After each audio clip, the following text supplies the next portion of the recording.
बीत रहे हर एक पल के साथ जलवायु परिवर्तन की धारा करीब आती जा रही है और जलवायु परिवर्तन से होने वाले विनाश का सामना उन लोगों या उन देशों को सबसे पहले करना पड़ेगा जो निश्चित रूप से जलवायु परिवर्तन के सबसे कम जिम्मेदार हैं। और इस क्रम में आज हम उस ग्रुप ऑफ आइसलैंड की बात करेंगे जो जलवायु परिवर्तन से होने वाले विनाश का सामना सबसे पहले करने वाले हैं। नमस्कारम। वेस्ट इंडीज कैरिबियन सी में मौजूद आइसलैंड का एक बड़ा ग्रुप चयन है जिसमें Jamaica, Barbados, Trinidad and Tobago, Bahamas, Cuba and Haiti जैसे देश आते हैं। स्ट्रेटेजिकली ये आइसलैंड नॉर्थ अमेरिका और साउथ अमेरिका के बीच मौजूद है। एक समय पर ये आइसलैंड पूरी दुनिया के ट्रेड रूट को कंट्रोल करते थे। Colonial powers like Spain, Britain, France और नीदरलैंड्स ने सदियों तक इन आइसलैंड्स के लिए लड़ाइयाँ लड़ी। क्यों?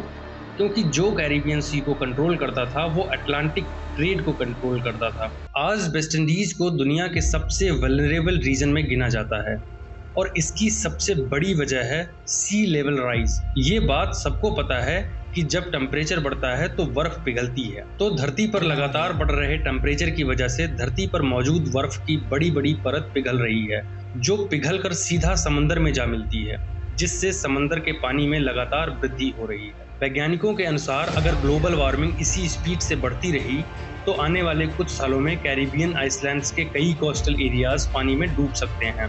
बहामास और बारबाडोस जैसे देशों के कई हिस्से सी लेवल से सिर्फ कुछ ही मीटर ऊपर हैं। मतलब समुद्र का थोड़ा सा बढ़ना भी तबाही ला सकता है, क्योंकि इससे आने वाली बाढ़ से जमीनें समंदर में समा जाएंगी, टूरिज्म खत्म होने लगेगा और लाखों लोग माइग्रेशन के लिए मजबूर होने लगेंगे। दुनिया में सबसे ज्यादा कार्बन इमिशंस अमेरिका, चाइना और इंडस्ट्रियल कंट्रीज ने किए हैं, लेकिन क्लाइमेट डिजास्टर सबसे पहले छोटे छोटे आइसलैंड नेशन ही झेलेंगे। मतलब जिन देशों ने पोल्यूशन सबसे कम किया, सजा उन्हें सबसे ज्यादा मिल रही है। वेस्ट इंडीज हमेशा से हरिकेन्स का सामना करता रहा है, लेकिन क्लाइमेट चेंज इन स्टॉर्म्स को और ज्यादा डेंजरस बना देगा और हरिकेन्स सिर्फ स्टॉर्म्स नहीं रहेंगे बल्कि फ्लोटिंग बॉम्ब्स बन जाएंगे। बढ़ती ग्लोबल वार्मिंग के चलते कैरिबियन सी तेजी से गर्म हो रहा है और वार्म ओशियन वाटर हरिकेन्स को एक्स्ट्रा एनर्जी देता है। इसका मतलब फ्यूचर हरिकेन्स ज्यादा पावरफुल होंगे जो और भी बड़ी तबाही लाएंगे। हरिकेन्स जैसे मारिया, डोरियन और इर्मा जैसे स्टॉर्म्स ने पूरे आइसलैंड को ऑलमोस्ट कोलैप्स ही कर दिया था। सोचिए एक ऐसा देश जिसकी इकोनॉमी टूरिज्म पर डिपेंड करती हो, अगर हर साल हरिकेन्स एयरपोर्ट्स, होटल्स और इंफ्रास्ट्रक्चर्स को डिस्ट्रॉय करें तो वो देश कब तक सरवाइव करेगा।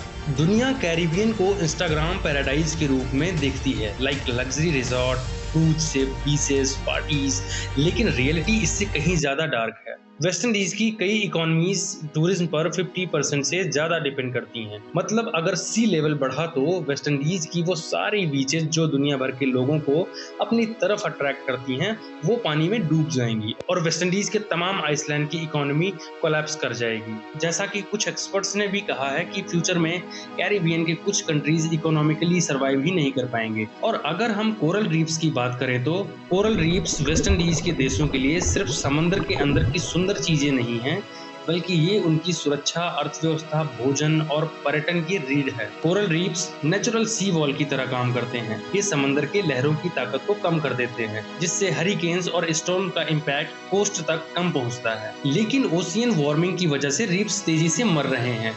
आज इन आइसलैंड्स के रीफ्स तेजी से खतरे में हैं। जब पानी का टेम्परेचर बढ़ता है तब कोरल अपने अंदर रहने वाले एल्गी को खो देते हैं और सफेद पड़ जाते हैं। इसे कोरल ब्लीचिंग कहते हैं। कोरल रीफ्स समुद्री जीवों के घर होते हैं। हजारों फिश स्पीसीज रीफ्स में रहती हैं। कैरिबियन देशों के लोकल फिशरमैन की लिवलीहुड्स रीफ्स पर निर्भर करती हैं। रीफ्स इकोसिस्टम खत्म होने पर फिश पॉपुलेशन तेजी से घटती है। अगर रीफ्स नष्ट हो जाए तो हरिकेन्स का डैमेज कई गुना बढ़ जाएगा, बीचेस गायब होने लगेंगी, टूरिज्म इंडस्ट्री कोलैप्स हो सकती है, फिश स्टॉक कम हो जाएंगे, छोटे आइसलैंड नेशंस को माइग्रेशन का सामना करना पड़ सकता है। यानी कोरल रीफ्स वेस्ट इंडीज के लिए सिर्फ इकोसिस्टम नहीं बल्कि सर्वाइवल सिस्टम है। मतलब अब आइसलैंड के पास खुद को बचाने की सील भी खत्म हो रही है। तो अब सबसे बड़ा सवाल ये है, क्या डेवलप्ड कंट्रीज क्लाइमेट चेंज के लिए रिस्पॉन्सिबल हैं? और अगर हैं तो क्या उन्हें उन आइसलैंड नेशंस को कंपनसेशन देना चाहिए जो डूबने वाले हैं? कैरिबियन लीडर्स कई बार ग्लोबल क्लाइमेट समिट में ये इशू उठा चुके हैं। उनका कहना है, हमने पोल्यूशन नहीं किया लेकिन हम मर रहे हैं और शायद यही 21वीं सदी का सबसे बड़ा इंजस्टिस है। रिच कंट्रीज इंडस्ट्रियलाइजेशन से अमीर बने और गरीब आइसलैंड नेशंस क्लाइमेट डिसास्टर की कीमत चुका रहे हैं। ये दुनिया का वो रीजन है जो हमें फ्यूचर की वार्निंग दे रहा है। अगर क्लाइमेट चेंज नहीं रुका तो आने वाले समय में सिर्फ वेस्ट इंडीज ही नहीं बल्कि दुनिया के कई कोस्टल सिटीज भी इस खतरे का सामना करेंगे। शायद वेस्ट इंडीज फ्यूचर का ट्रेलर है और सबसे बड़ा सवाल ये नहीं कि आइसलैंड कब डूबेंगे, बल्कि ये है जब क्लाइमेट रिफ्यूजेस करोड़ों में होंगे तब दुनिया क्या करेगी।